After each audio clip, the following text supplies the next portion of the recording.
The EQE is the latest fully electric car from Mercedes-Benz and the zero-emission alternative to the E-Class. Ladies and gents, welcome to the Rev Check. We're in LA, California today to drive the all-new EQE, and with me is Holger. Holger, maybe you'd introduce yourself to your viewers. Yeah, hello, my name is Holger Ensmann. I'm the technical project manager for the EVA2 platform, and today we'll show you the EQE, our second vehicle on the EVA2 platform for Mercedes-Benz. Holger will be driving, I'm on the passenger seat, and I'd say, let's go. Let's go.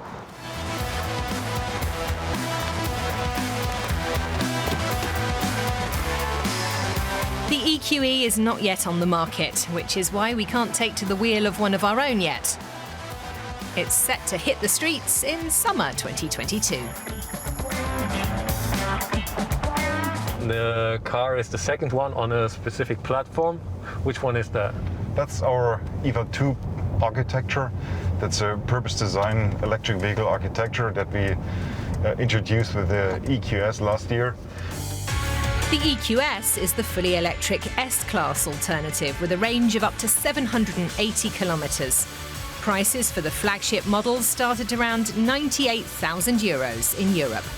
The EQE is the second vehicle on this architecture using batteries, electric drivetrains, components out of this EVA2 architecture.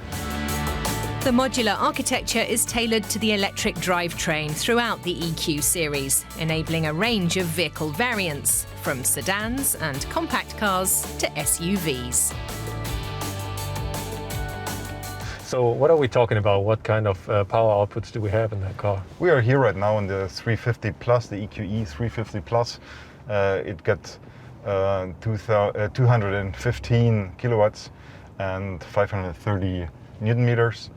And we use a 10 module battery for that one with 90.6 kilowatt hours. That's good for up to 660 kilometers according to WLTP.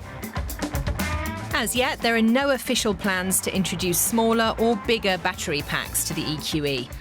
But if needs must, it's an option that's still there.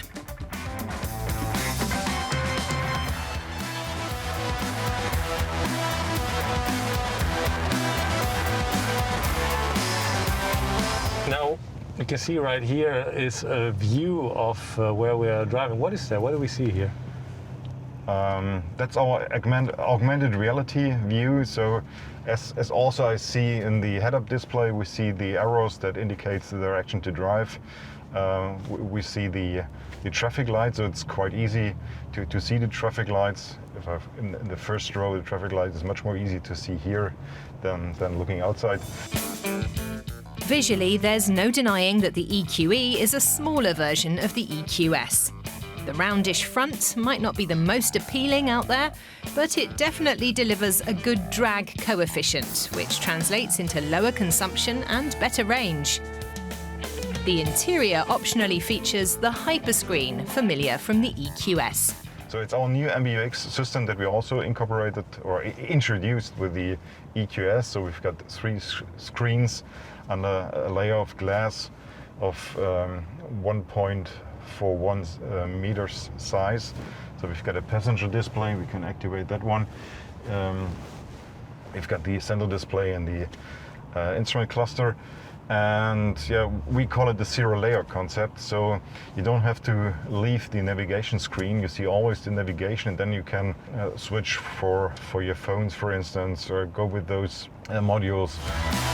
Artificial intelligence will help the system to determine the ideal layout for the driver's personal preferences. That screen, as far as I heard, the passenger is able to watch videos? Yeah, that's new and we are quite proud of. We introduced a feature that also active content now it's possible on the passenger screen. As we have got a video right here, you can watch YouTube videos or stream content or videos from a media system. And because it's not legally allowed to have dynamic contact while driving, we introduced the anti-driver distraction feature. We've got a stereo camera right here in front of the driver, and that stereo camera indicates if the driver is looking outside on this screen or at the mirror, and only if he look at the screen itself, it's content has been hidden, faded out. Yeah. So it sees the difference between whether you look at that screen or at the mirror? Now we drive, you can see the video, and if I look at the video, after some seconds it will fade it out right now. Content has been hidden. And if I could go with my eyes straight ahead, it starts playing then again. It starts playing again. That's a cool feature. Yeah, definitely. I mean, it's not for everyone, because I remember my sister, she used to get sick when she looked onto a display while driving. But if you don't have that, that's pretty cool, I guess. The Hyperscreen is, of course, optional. The base version will feature a standard 12.9-inch touchscreen and no passenger display. Maybe we can quickly talk about different drive modes. There are different kinds of sounds that you can make the vehicle sound different. Yeah.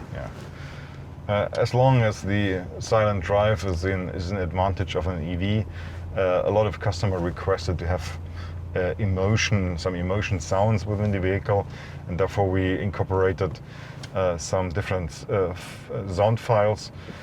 Or sound worlds, sound experiences. So we've got the silver wave is it's acoustic greeting and engine sound in a very slight way. We've got vivid flux, it's a more technology sound, so we also hear some sounds if you open up the car, if you close the car, if you start charging, for instance, and also while driving, if you accelerate, decelerate, different sounds will be played. And we've got with roaring pulse, quite expressive sound world, where you hear a little bit more. Also, if you go in sport, then the sound is much more present and brings some emotion to the drive, some more emotion to the drive. Yeah, I mean, because the acceleration obviously is always very good with electric cars, so people, yeah, that sounds, reminds me a little bit of, I don't know, maybe a lion roaring somewhere in the distance. So it's a roaring pulse sound. Yeah, I can definitely tell where this name comes from.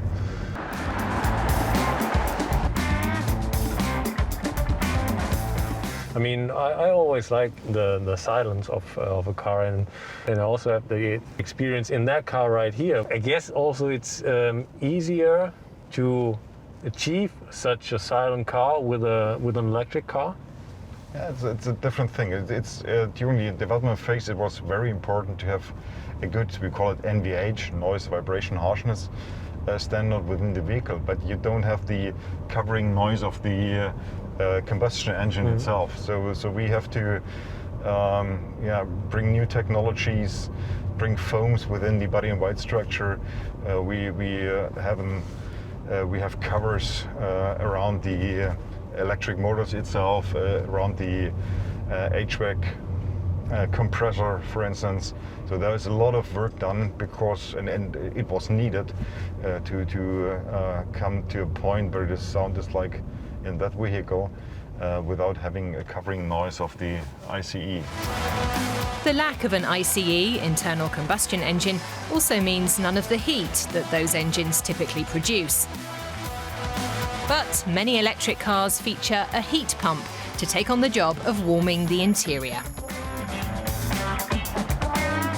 For the EQS and the EQE, we didn't install the heat pump, as we realized that it's very efficient and much more efficient to bring the heat direct from the EATS and the battery system into the heating system of the cabin, and therefore we saw that one is the more efficient system, and so we decided to go that way. Okay, so you're saying this works at least as good as a heat pump would, or even better? Not even better, but we didn't saw the advantage of a heat pump. Okay. With this system, we get very good results in terms of range. So there are different tests, different temperatures different settings of the HVAC control, and therefore you can get different results depending on your drive style and yeah, of course, on your HVAC settings. So. Good to know, interesting. So now you have this sort of special route calculation in their car. How does that work? So we use an onboard navigation for the classic navigation itself. So the customer gets the driver gets the direction to drive after a few seconds, as you saw before. So if I stand anywhere and have to decide go left, go right, then the navigation is there at your fingertip, and then the route optimization is followed for checking the necessary charging stops. So if you need 1 stop or 2 stops, that calculation is done off-board with the Mercedes-Benz system, and then the traffic is taken into account, the current weather, other conditions, so to calculate the best route possible with the least time for charging, to have a very short trip time.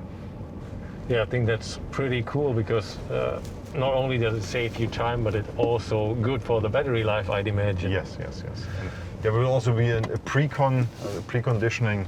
So if you had done a charging stop, then the battery is preconditioned. So it's heated or it's cooled, depending on the state of the battery. So it's an ideal state to get charged. Yes. To get a fast charging, at least. Yeah, in general, talking about fast charging, everybody's always talking our car can charge from 10 to 80% in 30 minutes and things like these. Isn't fast charging in general not as good for the battery life as charging it slowly? At the end of the day, it's depending on your thermal battery management. So it's not right to say fast charging it's always not good for the battery. That's not right. So I guess I need fast charging for doing long trips, and so it's necessary to do that. It would help the battery if you go in a daily life only up to 80% and use the fast charging up to 100% only a few times, and that helps the battery. All in all, we loved the ride comfort and the noiseless interior. The Hyperscreen, even though essentially comprising only 3 single screens, is highly functional and a good looker. On the steering and acceleration front, we'll have to wait until we get to drive the car ourselves. Prices will start at roughly €70,000 in Europe, around 20 grand more than a regular E-Class. So, not exactly a bargain.